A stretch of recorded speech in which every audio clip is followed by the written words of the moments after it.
Bonsoir, j'espère que vous allez bien, vous avez passé une super belle journée. Bienvenue chez MVP Foot. Pour ceux qui ne connaissent pas MVP Foot, c'est une chaîne qui parle de l'actualité footballistique, tant bien qu'européenne qu'africaine. Mais on va se focaliser plus sur l'actualité footballistique africaine avant de se concentrer sur les autres.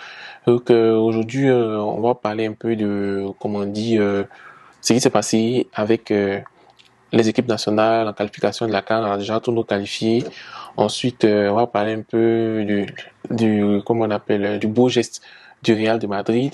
Ensuite, on va parler aussi de l'entraîneur de Côte d'Ivoire qui a fait une déclaration sur, comment on appelle, sur l'état de la pelouse de Côte d'Ivoire. Donc, c'est parti.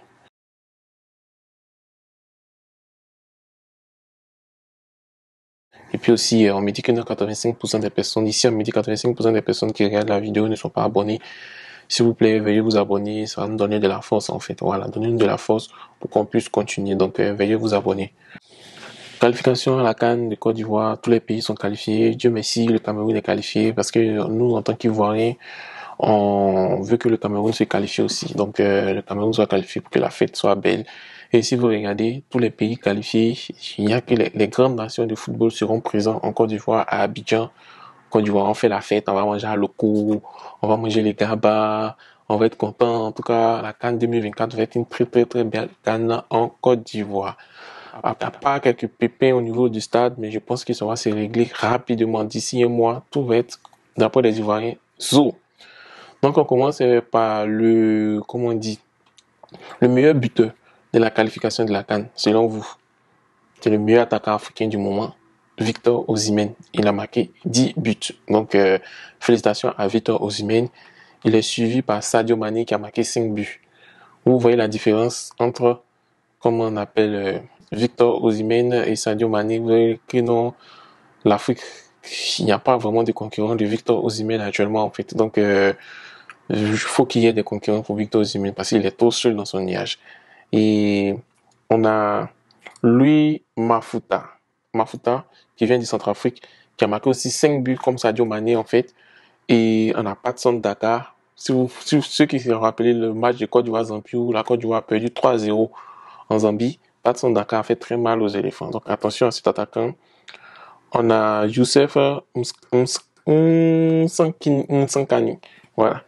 Il a marqué 5 buts aussi. Et on a Dango Ouattara, l'attaquant du Burkina Faso, qui a marqué 4 buts. Et on a Peter Chaloulili, qui a marqué 4 buts. Donc ce sont nos buteurs, nos top buteurs de cette qualification. En tout cas, félicitations à Victor Osimhen, 10 buts. Et on espère qu'il va venir marquer 10 buts aussi en Côte d'Ivoire, quoi, pour faire plaisir au Nigeria. Voilà. C'est vrai que nous sommes des Ivoiriens, mais il faut que la CAN soit une des meilleures CAN pour la Côte d'Ivoire. Et bien vrai qu'il y a eu un séisme au Maroc, en fait, et en Libye aussi, il y a eu une catastrophe naturelle. Toutes nos pensées sont vers ces deux pays. Et il y a un jeune joueur qui a perdu toute sa famille durant le séisme au Maroc. Et c'est un supporter du Real. Donc le Real de Madrid a fait un très bon geste pour ce petit. Donc on lit le communiqué.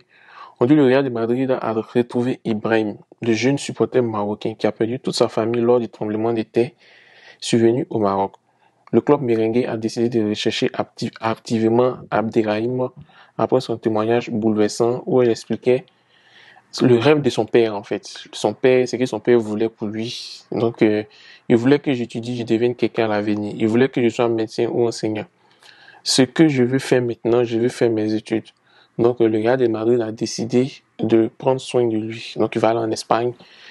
Il va entrer soit dans l'académie du Real de Madrid, même s'il n'est pas bon dans le football. Il va étudier là-bas, il va avoir son diplôme et puis il va réaliser le rêve de son père. En tout cas, tous nos vœux, nos condoléances à Abderrahim, mais aussi au peuple du Maroc aussi, sans oublier aussi au peuple de la Libye. On a aussi un joueur malien qui est un des très très très très grands milieux actuellement, qui monte en puissance en Afrique. Il s'appelle Yves Bissouma. Voilà. Donc certains diront que c'est un Ivoirien, mais il a choisi pour l'équipe nationale du Mali. En tout cas, il fait le bonheur de l'équipe du Mali et félicitations à toi, Yves Bissouma. Et son entraîneur qui s'appelle Ange Postecoglou, qui a fait une déclaration il a fait une anecdote, quoi. C'est Yves Bissouma, il a dit, et une fois, il était en train de s'entraîner, puis il dit, je l'ai attrapé, Yves Bissouma, je lui ai dit, avec la façon dont tu t'entraînais, au cours de 2 ou 3, 4 premières séances, tu peux être un leader de Tottenham. Voilà. Nous sommes les joueurs du jeu vidéo. Franchement, moi, quand je mets Yves Bissouma au milieu de FC Tottenham, je suis satisfait de son jeu. Même dans le jeu vidéo, je suis vraiment satisfait. Donc, cela montre à tel point que c'est un des meilleurs milieux de la première ligue qui est en train de monter en puissance. Et l'entraîneur dit après, il arrive en retard le lendemain. Genre, c'est comme si il se repose sur le laurier. L'entraîneur dit, je lui ai dit qu'être un leader signifie qu'être à l'heure. Et il a retenu la leçon. Donc, c'est quelqu'un qui écoute tout ce qu'on lui dit. En tout cas, félicitations et continue. Tous nos vœux pour toi, Yves Bissouma, que tu sois une des grandes stars africaines. Voilà, une des meilleures joueurs grandes stars africaines du football. Et si vous avez regardé aussi comment on appelle le match du Cameroun contre le Burundi, il y a un joueur qui a crevé l'écran. Hein. Voilà, il s'appelle Mbeumo et il fait partie des top meilleurs buteurs du championnat anglais actuellement. Haaland a 6 buts. On a Ferguson, le jeune de 18 ans aussi, qui a une pépite aussi, qui a 4 buts. Mais je pense qu'il a fait un triplé, donc plus un but, ça fait 4 buts. Et on a Mbeumo, qui est genre le deuxième en fait, deuxième meilleur buteur. Ils sont ex-aequo, lui et puis Ferguson, il a 4 buts. Et il a apporté vraiment de la fraîcheur à l'équipe du Cameroun. Moi, j'ai regardé le résumé du match et j'ai été bluffé par sa prestation en fait. Donc félicitations et continue comme ça. Si tu peux concurrencer Haaland, ça va nous faire vraiment plaisir et on va beaucoup parler de toi en fait. Voilà. Et on apprend aussi que la prochaine trêve internationale, je pense que c'est dans le mois d'octobre, fin octobre je pense. Et le Sénégal va jouer contre le Cameroun. On aimerait très bien voir cette confrontation, même si c'est un match amical, mais ouais, ça va chauffer. Ensuite, le sélectionneur de Côte d'Ivoire qui a fait une déclaration sur, il a fait une déclaration sur l'état de la pelouse en Côte d'Ivoire. Franchement, les stades olympiques des Bimpi a subi pas une inondation, une forte pluie et on a constaté que la pelouse n'était pas bonne.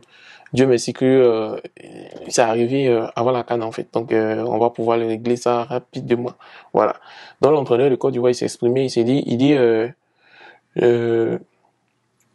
s'est exprimé sur la pelouse du stade et il dit au niveau du terrain on a connu Boaké, un orage avant de s'entraîner à tel point qu'on pensait qu'elle n'allait pas pouvoir s'entraîner.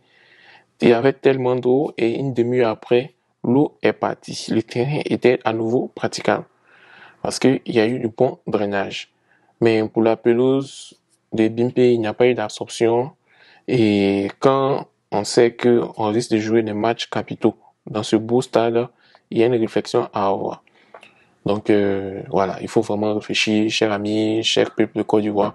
Il faut réfléchir, il faut, il